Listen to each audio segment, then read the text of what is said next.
A pristine SUV screeches to a halt. The pump clicks, the price freezes, and then a single keystroke inside the station makes it double, turning her smug smirk into a mask of pure disbelief.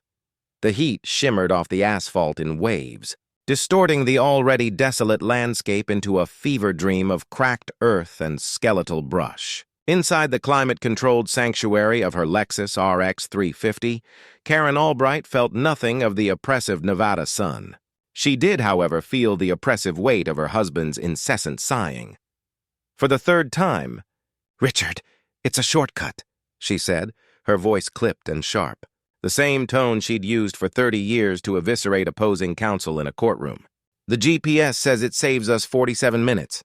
That's 47 minutes less of this godforsaken scenery." Richard gripped the leather-wrapped steering wheel, his knuckles white. "It also seems to be 47 minutes less of civilization, Karen. The last sign we saw had bullet holes in it." "And we're nearly on empty," Karen scoffed, a delicate, dismissive sound. She unclipped her phone from its pearl-encrusted dashboard mount and swiped through the map. "There's a gas station in 2.3 miles. Dust Devil Fuel and Sundries. See? Problem solved. It takes a strategic mind, Richard. You see problems? I see solutions." He didn't answer, merely easing his foot off the accelerator as the SUV's tank icon flashed an angry orange. Karen was always right. In her mind, this was not an opinion, but a fundamental law of the universe, as immutable as gravity. She had built a career, a fortune, and a life on the bedrock of her own intellectual superiority. Retirement hadn't dulled that certainty.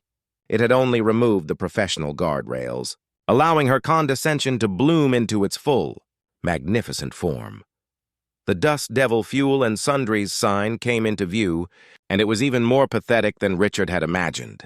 The letters were peeling, the whole structure listing to one side like a drunkard. Two ancient pumps stood on a cracked concrete island, their paint bleached by decades of sun.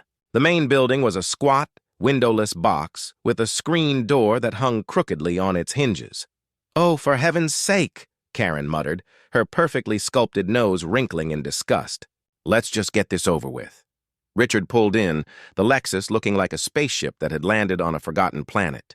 A lone figure sat on a faded plastic chair in the sliver of shade offered by the building's overhang. An old man, his skin the texture of tanned leather, wearing a grease-stained cap and a placid expression. He watched them arrive without a flicker of interest. "I'll pump it," Karen announced, already unclasping her seatbelt. "I'm not letting some local yokel spill premium unleaded all over the paint." "Karen, just let me do it," Richard pleaded, his voice a low whisper. "Nonsense. You'll probably forget to put the cap back on." She stepped out of the car, her pristine white capris and expensive sandals, a stark contrast to the grimy surroundings. The heat hit her like a physical blow, and the air smelled of dust, oil, and something vaguely like decay. She marched to the pump, her jaw set. She snatched the nozzle, her manicured fingers recoiling from the greasy handle. "Disgusting," she said, loud enough for the old man to hear. He didn't react. He just sat there, watching. She swiped her Platinum American Express card through the reader. The screen flickered. "See attendant." A wave of irritation washed over her. Of course, nothing out here could simply work. She slammed the nozzle back into its holster and strode toward the man. "Excuse me," she said, her voice dripping with impatience. "The machine isn't working. It says to see you." "I'm in a hurry." The old man slowly looked up. His eyes were a startlingly pale blue, ancient and clear. "Card reader on the pump's been busted a year," he said, his voice a low, gravelly rumble. "Pay inside. Then you should have a sign." Karen snapped. "That's basic customer service. Do you have any idea how inefficient that is? It's false advertising, really. You present the option to pay at the pump, an option which you know is unavailable." The man blinked slowly. "There's a sign." He gestured with a thumb toward the pump. Taped to the screen, almost invisible behind the sun glare and grime, was a small handwritten note on a piece of cardboard that read, "Pay inside." Karen's cheeks flushed. She had been so focused on the filth she'd missed it. But admitting a mistake was not in her nature. That is completely inadequate. It needs to be professionally printed and clearly visible from the vehicle. This is exactly how small businesses fail. You can't just expect people to... Karen, Richard called from the car, his voice strained. Please, let's just get the gas. She shot Richard a look that could curdle milk before turning back to the attendant. Fine. She spun on her heel, marched back to the pump, and began fueling the car. The pump whirred and groaned, delivering the gasoline at a snail's pace. Each slow rotation of the numbers on the display grated on her nerves. She examined the price listed on the big rotating sign by the road, $4.89 per gallon. Then she looked at the price on the pump itself. The final digit was smudged, but it looked like a 9. Then she squinted, tilting her head. No, the curve was too sharp. It was a 5. $4.85, a triumphant, predatory smile spread across her face. This was it. This was the kind of sloppy, small-time grift she had built her career on dismantling. Richard, she called, her voice electric with purpose. Get out here. And bring your phone. Richard sighed, the sound of a man long resigned to his fate, and dutifully emerged from the car. What is it now? It's a classic bait and switch, she whispered conspiratorially, pointing a trembling, accusatory finger. Look, the sign by the road says $4.89, but the pump, if you look closely at the smudged number, is actually $4.85. They lure you in with the higher, more believable price on the sign, but the pump is set lower. Then when you go inside to pay, he'll charge you the price on the sign, pocketing the 4-cent per gallon difference. It's penny ante fraud, but it's fraud nonetheless. He probably makes thousands a year off unsuspecting tourists. Richard stared at the smudged number. Karen, it could be a 9, or maybe the sign is just old. It's 4 cents. Who cares? I care, she hissed, her eyes blazing with righteous fury. It's the principle.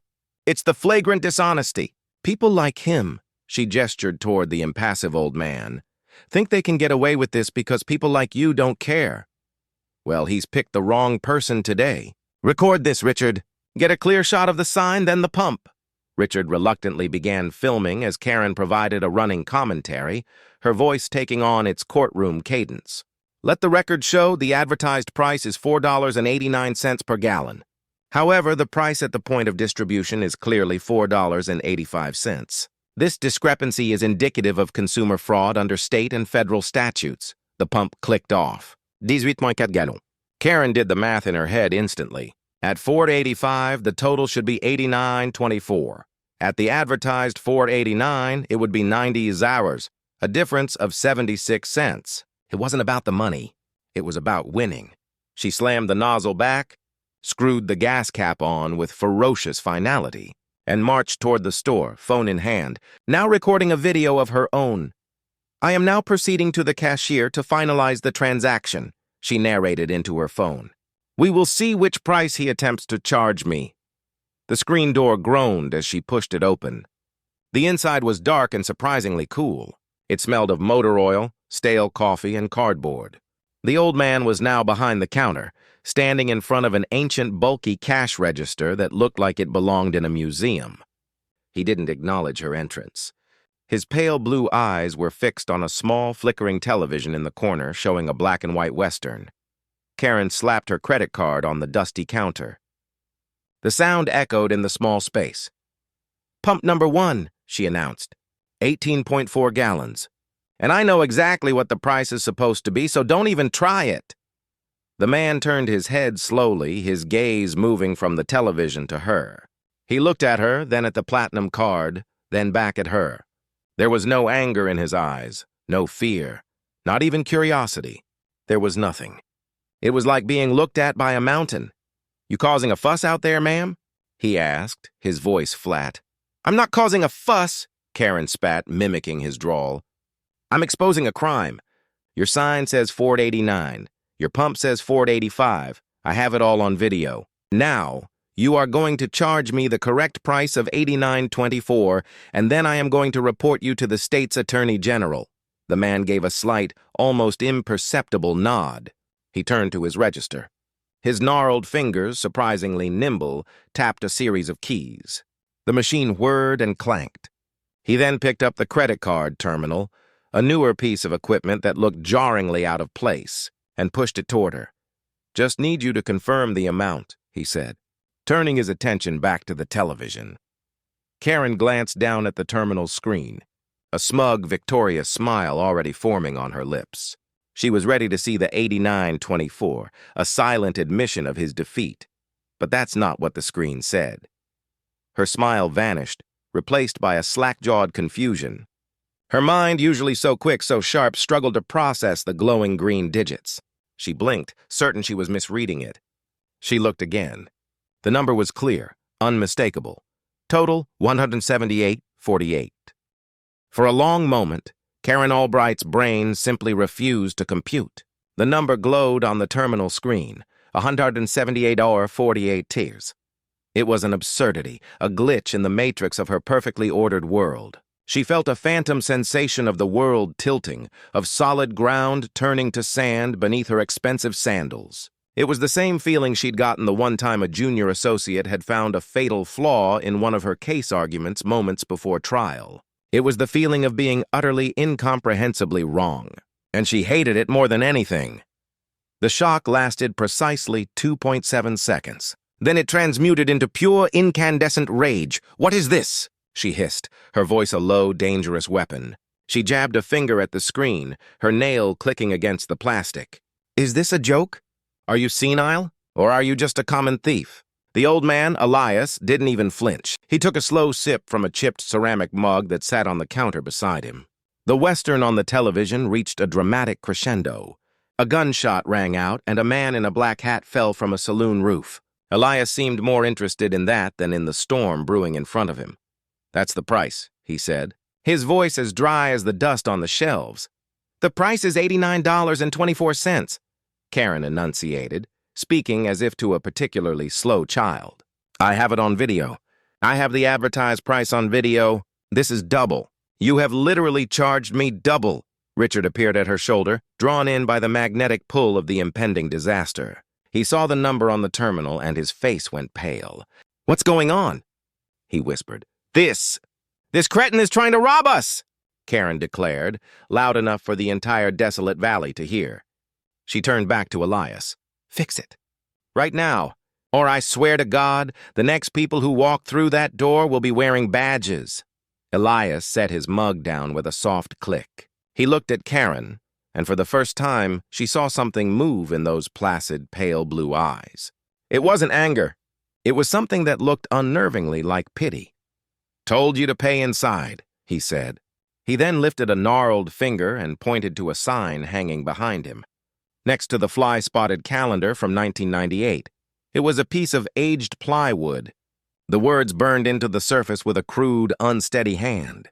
The letters were dark and faded, blending into the wood grain. It was clearly old, a part of the store's very fabric. It read, "Self-service. Price as posted full service." Double Karen stared at the sign, her legal mind instantly dissecting the words, searching for the loophole, the weakness. "Full service? I pumped my own gas, you absolute moron. I did all the service myself. That sign is meaningless." "No, you didn't," Elias countered, his voice still infuriatingly calm. "You came over here. You required my attention. You made a complaint. You conducted an investigation on my property. You filmed my equipment. You took up my time. You made a big show." He paused, letting the words hang in the dusty air. "That's full service. My full service and attention." It cost double. The audacity of it was breathtaking. It was a logic so twisted, so perversely brilliant in its simplicity, that Karen felt a momentary dizzying sense of admiration before her fury surged back. Stronger than ever. "That is the most insane, fraudulent, extortionate thing I have ever heard in my 30 years of practicing law," she shrieked, spittle flying from her lips. "That is not what full service means. There is no legal precedent, no commercial standard, no possible interpretation of that phrase that would include being harassed by a customer. You're a con artist. Karen, for God's sake, just pay the man," Richard pleaded, grabbing her arm. His hand was trembling. "It's $90 extra. Is it worth this? Look at where we are. Let's just go." Karen ripped her arm from his grasp. "Don't you dare touch me, Richard. This is no longer about the money. It's about dismantling this man's pathetic little empire of fraud.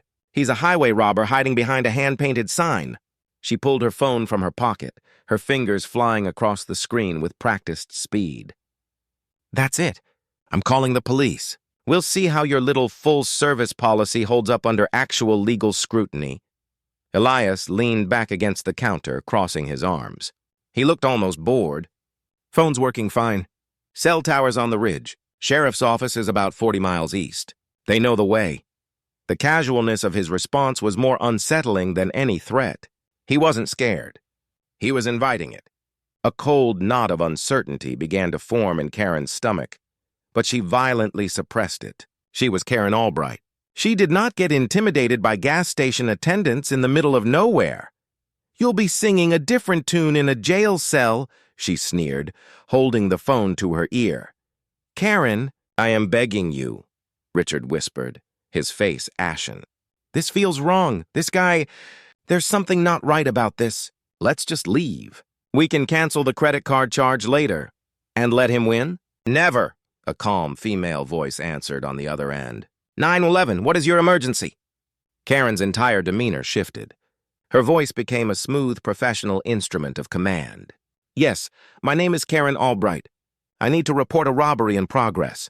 I'm at a gas station called Dust Devil Fuel and Sundries. It's on a state highway, I'm not sure of the number, approximately 60 miles north of Interstate 15. The proprietor is attempting to extort money from me. He has charged my credit card for double the amount of my purchase and is refusing to correct it." She laid out the facts with crisp, legal precision, feeling the familiar surge of power that came from controlling a narrative. She was in her element now. The attendant's folksy little scam was about to collide with the full weight of the justice system. On the other end, the operator was silent for a moment. Karen could hear the faint click-clack of a keyboard. "Okay, ma'am," the operator said, her tone professional but with a new subtle edge to it. "I'm having a little trouble pinpointing your exact location. Can you describe the gas station for me?" "It's a dilapidated shack run by an old man," Karen said with relish. "2 pumps out front. A hand-painted sign behind the counter mentioning something about full service." Another pause, longer this time. The clicking of the keyboard stopped. When the operator spoke again, her voice had changed. The professional crispness was gone, replaced by a tone of profound, weary resignation. It was a tone Karen couldn't quite decipher, but it made the hair on her arms stand up. "Ma'am," the operator said, her voice flat and devoid of emotion, "are you calling about the full-service charge at Elias's place?" The operator's question hung in the air, an invisible, shimmering thing that sucked all the oxygen out of the room. "Are you calling about the full-service charge at Elias's place?" It wasn't a question. It was a verdict. A casual, bureaucratic acknowledgement that Karen Albright was not the first person to sail her ship of righteous certainty into this specific, well-charted reef. She was just the latest. Karen's mouth opened, but no sound came out. Her mind, a finely tuned instrument of rhetoric and legal maneuvering, sputtered and went silent. The smooth, polished floor of her reality had just given way to a gaping chasm. The police, the abstract, infallible concept of order she had always wielded like a weapon, were not coming to save her. "They were part of this, ma'am," the operator's voice prodded, pulling her from the silent freefall. "Are you there?" What do you mean?" Karen finally managed to stammer, the words feeling foreign and clumsy in her mouth. Her voice was a pale imitation of its usual commanding tone. "What do you mean, at Elias's place?" On the other end of the line, a faint sigh, the sound of a woman beginning a script she had recited many times before. "Ma'am, according to our records, the establishment you're at is the Dust Devil Fuel Station, owned by Mr. Elias Thorne. We receive calls regarding his pricing structure approximately 3 to 4 times a year. This is considered a civil dispute over posted service fees. The Sheriff's Department does not intervene in civil matters." "Civil matter?" Karen choked out, a wild, hysterical laugh bubbling in her throat. "He's trying to steal from me. That's a criminal matter. It's theft by deception. It's extortion." She was throwing legal terms at the operator like stones, hoping one might strike a spark of reason. "As I said, ma'am," the operator continued, her voice a monotone of practiced detachment, "the fee structure is posted on the premises. Therefore, it is a civil dispute. You have 2 options. Option 1, you can pay the requested amount and be on your way. And option 2, Karen sneered, a flicker of her old defiance returning. "I let him rob me or what?" Option 2, the operator said without a hint of irony, is you can refuse to pay. At that point, Mr. Thorne is within his rights to file a complaint against you for theft of services and trespassing. A deputy would then be dispatched to take both your statements. Your vehicle would be impounded as evidence pending a court date. The word impounded struck Karen with the force of a physical blow. Her Lexus, her pristine pearl-white Lexus, impounded in this hellscape, held hostage in a dusty lot surrounded by rusted-out husks of old pickups. Furthermore, the operator added, her voice dropping slightly as if offering a piece of off-the-record advice, I am obligated to inform you that all such cases in this county are heard by Judge Miller. Judge Miller has a 30-year unbroken record of ruling in favor of Mr. Thorne in disputes originating from the Dust Devil fuel station. It was a checkmate, a flawless, inescapable trap. The sign, the price, the phone call, the law, the judge, they were all interlocking pieces of a single brutal machine designed to crush people like her. People who came in from the outside world believing their rules still applied. This is corruption, Karen screamed into the phone, her voice finally breaking. This is a conspiracy. A whole town of thieves. I want your name and badge number. I'm a lawyer.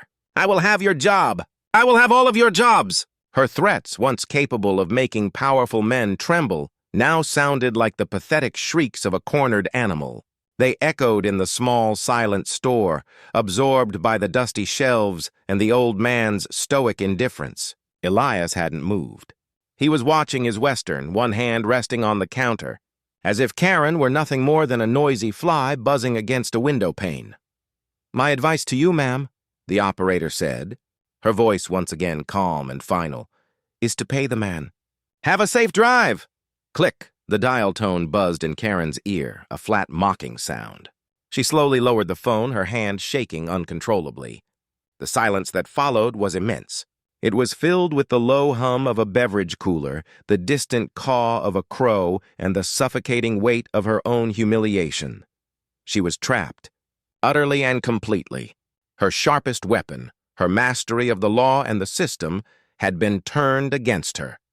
She had mistaken a predator's territory for a simple pasture, and in her arrogance had walked right into the snare. Karen. Richard's voice was barely a whisper. He had heard everything. His face was a mask of pure terror. Karen, give me the credit card. She didn't respond. She was staring at Elias, whose gaze had finally shifted from the television to her. He wasn't smiling. He wasn't gloating. His expression was one of profound, ancient patience, the look of a canyon that has seen countless flash floods come and go. He was waiting. The card, Karen, Richard repeated, his voice firmer now. He saw his wife, the unshakable pillar of their lives, crumbling before his eyes. And in that moment, for the first time in their 35 years of marriage, his fear for their safety overrode his fear of her. When she didn't move, he acted. He bypassed her completely, reaching into his own back pocket and pulling out his worn, cracked leather wallet. It was a relic from a life before Karen's fortune, a wallet that held gas station loyalty cards and a faded picture of their daughter. He stepped around his frozen wife, placing himself between her and the counter. He opened the wallet and carefully extracted 2 crisp, new $100 bills, emergency cash he always kept tucked away. He laid them flat on the counter, smoothing them with a trembling hand. Here, Richard said, his voice raspy. That's $200. It's more than you asked for. Just keep the change. We're sorry for the trouble. We're leaving now. It was a plea, an offering, a gesture of surrender. Elias looked at the money. He looked at Richard's terrified, pleading face. Then his pale blue eyes moved past Richard, locking onto Karen's. She stood there, rigid with fury and shame, the phone still clutched in her white-knuckled hand. Elias made no move to take the cash. He ignored Richard as if he were a ghost. His focus was entirely, predatorily on Karen. He had listened to her threats, endured her condescension, and absorbed her rage. He had allowed her to bring the full weight of her world down upon him, only to watch it shatter. And now it was his turn. The money was not the point. It had never been the point. Her submission was. He gave a slight, almost imperceptible shake of his head. His voice, when he spoke, was quiet, yet it carried the absolute authority of a judge passing sentence. "She pays," he said, nodding toward Karen. "Or the car stays." Elias's ultimatum, "She pays, or the car stays," settled into the silence of the store, not with a bang, but with the cold, heavy finality of a coffin lid closing. It was no longer a negotiation. It was a sentence. Richard's offering of $200 lay on the counter, a useless, ignored tribute. Karen stood frozen, a statue of impotent rage. Every fiber of her being screamed in protest. Her mind, a caged and furious animal, clawed at the bars of the situation, searching for an escape that wasn't there. She was Karen Albright. She did not bow. She did not surrender. She was the one who dictated terms, the one who held all the cards. To be cornered like this, to be commanded by this dusty, slow-talking relic, was a violation of the natural order of her universe. Richard saw the war in his wife's eyes. He saw the pride that was about to cost them their car, their safety, their only way out of this waking nightmare. "Karen," he begged, his voice cracking. He stepped in front of her, forcing her to look at him. His hands were raised in a gesture of placation. "Listen to me, please. This isn't a courtroom. There are no appeals. There is no jury. There is just him and us, and 100 miles of nothing in every direction. Your pride is not worth more than our lives. Just swipe the damn card." His words, meant to soothe, were like gasoline on the fire of her humiliation. "My pride?" she whispered, her voice trembling with a fury so profound it was almost silent. "This is about justice, Richard. About right and wrong." "No, it's not," he shot back, his fear finally boiling over into a rare display of backbone. "Right and wrong left the building the moment you decided to pick a fight with a man who has nothing to lose." "We lost, Karen, we lost. Now, are you going to get us out of here, or are you going to stand there until he decides to keep our car and everything in it?" He was right. And the fact that Richard, mild, passive Richard, was right was the final crushing blow. She looked from her husband's terrified face to Elias's impassive one. He hadn't moved. He was just waiting, secure in his victory. He knew what she was going to do before she did. The choice had already been made for her. A shudder racked her body. It was the physical manifestation of her surrender. Her shoulders slumped.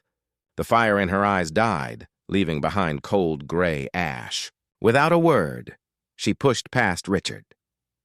The few steps to the counter were the longest walk of her life. Each footfall on the grimy linoleum was a hammer blow to her ego. The Platinum American Express card felt impossibly heavy in her hand, its polished surface a mocking reflection of her own defeated face. This card, a symbol of her success, her access, her power, had been reduced to a simple key, the key to her own cage. She reached the counter and stood before Elias. She refused to meet his gaze, focusing instead on the credit card terminal. Her hand was shaking so violently she had to steady it with her other. She fumbled with the card, her usually deft fingers feeling like clumsy sausages. She jabbed it into the slot. The machine beeped. The screen lit up again, displaying the same hateful number. Total, $178.48 confirm amount. Okay, cancel.